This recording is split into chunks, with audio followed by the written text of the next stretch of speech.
जय श्री राम। आप सुन रहे हैं रामचरितमानस का वीडियो सीरीज़, जिसमें आप सुनेंगे बालकांड में राजा प्रताप भानु और कपटी मुनि की कथा का शेष भाग। बालकांड के दोहा संख्या 170 में गोस्वामी तुलसीदास जी लिखते हैं कि यदि तेजस्वी शत्रु अकेला भी हो तो भी उसे छोटा नहीं समझना चाहिए। जिसका सिर मात्र बचा था वह राहु आज तक सूर्य चंद्रमा को दुख देता है। तपस्वी राजा अपने मित्र को देख प्रसन्न हो उठकर मिला और सुखी हुआ। उसने मित्र को सब कथा कह सुनाई। तब राक्षस आनंदित होकर बोला, हे राजन सुनो, जब तुमने मेरे कहने के अनुसार इतना काम कर लिया तो अब मैं अपने शत्रु को काबू में कर ही लूँगा। तुम अब चिंता त्याग सो रहो। विधाता ने बिना ही दवा के रोग दूर कर दिया। कुल सहित शत्रु को जड़ मूल से उखाड़ कर बाहर कर चौथे दिन मैं तुमसे आ मिलूँगा। इस प्रकार तपस्वी राजा को खूब दिलासा देकर वह महामायावी और अत्यंत क्रोधी राक्षस चला। उसने प्रताप भानु राजा को घोड़े सहित क्षण भर में घर पहुंचा दिया। राजा को रानी के पास सुलाकर घोड़े को अच्छी तरह से घुड़साल में बांध दिया। फिर वह राजा के पुरोहित को उठा ले गया और माया से उसकी बुद्धि को भ्रम में डालकर उसने पहाड़ की गुफा में ला रखा। वह आप पुरोहित का रूप बनाकर उसकी सुंदर सेज पर जा लेटा। राजा सवेरे होने से पहले ही जागा और अपना घर देखकर बड़े ही आश्चर्य माना। मन में मुनि की महिमा का अनुमान करके वह धीरे से उठा, जिससे रानी न जाग पावे। फिर उसी घोड़े पर चढ़कर वन चला गया। नगर के किसी भी स्त्री पुरुष ने नहीं जाना। दोपहर बीत जाने पर राजा आया। घर घर उत्सव होने लगे। जब राजा ने पुरोहित को देखा तब वह उसी कार्य का स्मरण कर उसे आश्चर्य से देखने लगा। राजा को 3 दिन युग के समान बीते। उसकी बुद्धि कपटी मुनि के चरणों में लगी रही। निश्चित समय जानकर पुरोहित बना हुआ राक्षस आया और राजा के साथ ही हुई गुप्त सलाह के अनुसार उसने अपने सब विचार उसे समझाकर कह दिए। संकेत के अनुसार गुरु को उस रूप में पहचान कर राजा प्रसन्न हुआ।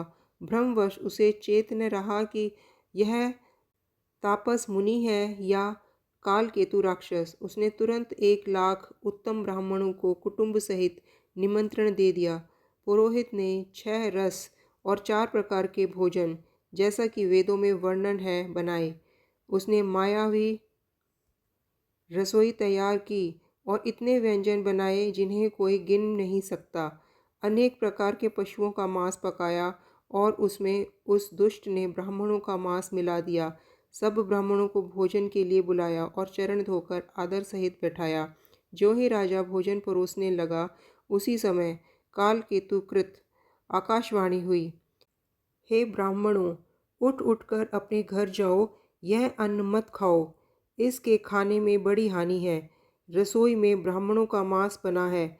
आकाशवाणी का विश्वास मानकर सब ब्राह्मण उठ खड़े हुए। राजा व्याकुल हो गया, परंतु उसकी बुद्धि मोह में भूली हुई थी।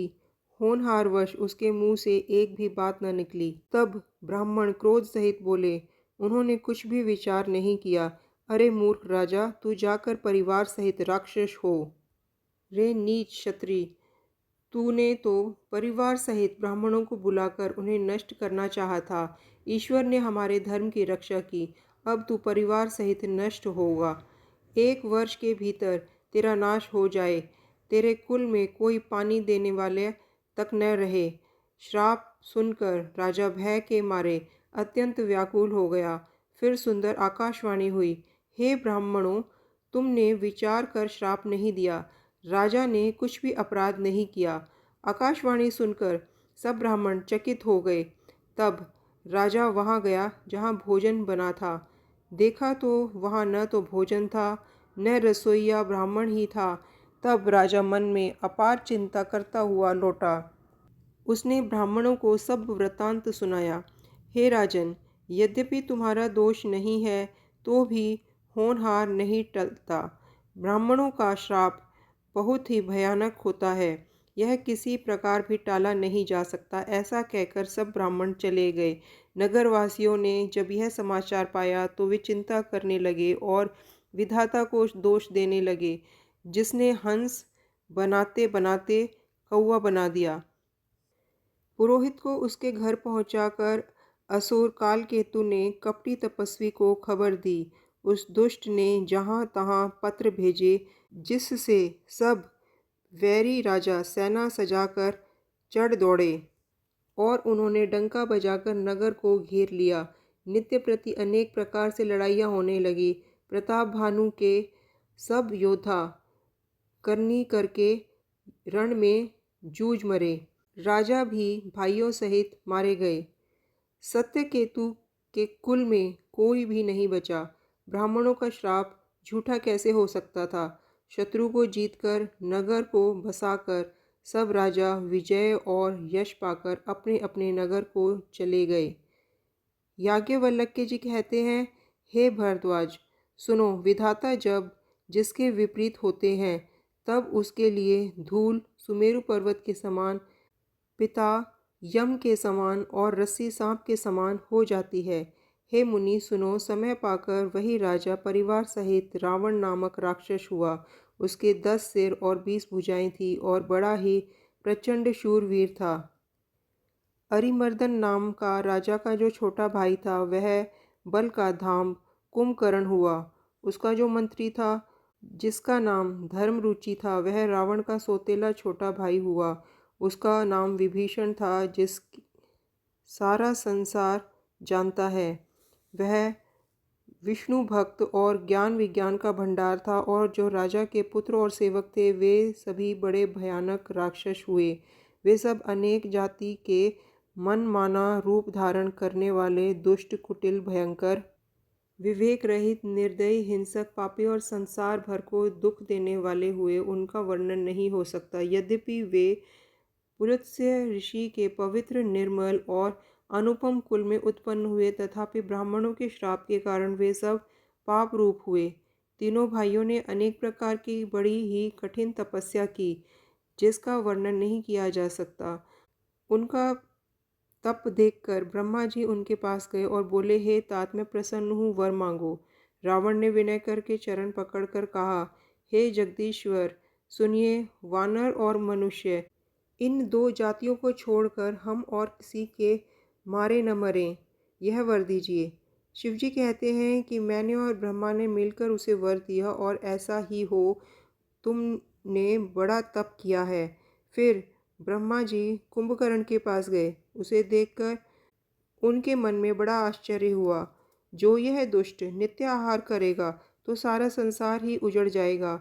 ऐसा विचार कर ब्रह्मा जी ने सरस्वती को प्रेरणा करके उनकी बुद्धि फेर दी, जिससे उसने 6 महीने की नींद मांगी। फिर ब्रह्मा जी विभीषण के पास गए और बोले, हे पुत्र, वर मांगो। उसने भगवान के चरण कमलों में निर्मल प्रेम मांगा। उनको वर देकर ब्रह्मा जी चले गए और वे तीनों भाई हर्षित होकर अपने घर लौट आए। मैं दानव की मंदोदरी नाम की एक कन्या परम सुंदरी और स्त्रियों में शिरोमणि थी। मैंने उसे लाकर रावण को दिया। उसने जान लिया कि यह राक्षसों का राजा होगा। अच्छी स्त्री पाकर रावण प्रसन्न हुआ और फिर उसने जाकर दोनों भाइयों का विवाह कर दिया। समुद्र के बीच में त्रिकुट नामक पर्वत पर ब्रह्मा का बनाया हुआ एक बड़ा ही भारी किला था। मैं दानव ने उसको फिर से सजा दिया। उसमें मणियों से जड़े हुए सोने के अनगिनत महल थे। जैसी नागकुल में रहने की भोगावतीपुरी है और इंद्र के रहने की अमरावतीपुरी है, इनसे भी अधिक सुंदर और बांका वह दुर्ग था। जगत में उसका नाम लंका प्रसिद्ध हुआ। उसे चारों ओर से समुद्र की अत्यंत गहरी खाई घेरे हुए है। उस दुर्ग के मणियों से जड़ा हुआ सोने का मजबूत परकोटा है। उसकी कारीगरी का वर्णन नहीं किया जा सकता। भगवान की प्रेरणा से जिस कल्प में जो राक्षसों का राजा रावण होता है, वही शूर, प्रतापी, अतुलित बलवान अपनी सेना सहित उस पुरी में बसा है। वहाँ बड़े बड़े राक्षस रहते थे। देवताओं ने उन सब को युद्ध में मार डाला। अब इंद्र की प्रेरणा से वहाँ कुबेर के 1 करोड़ रक्षक रहते हैं। रावण को कहीं ऐसी खबर मिली, तब उसने सेना सजाकर किले को जा घेरा।